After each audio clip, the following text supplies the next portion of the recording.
Alright, so today I'm gonna do a quick little build update. Got a new door for the driver's side, and then cut out the partial floor pan, and then also cut out door support, and then gotta do the rear floor pan, rear door support, and then also the cab corner.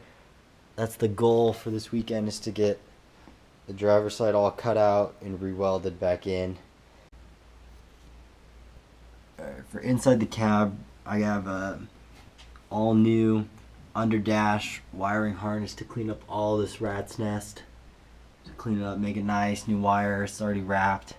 Easy, just plug and play.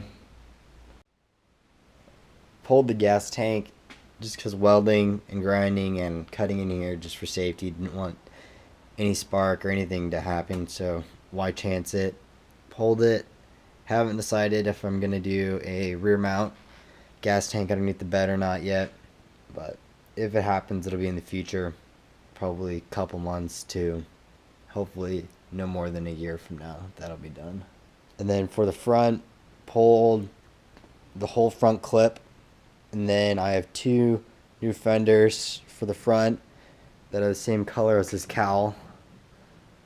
And then I'm gonna get the wheel tubs blasted and powder coated, and then you can do the same with the radiator support.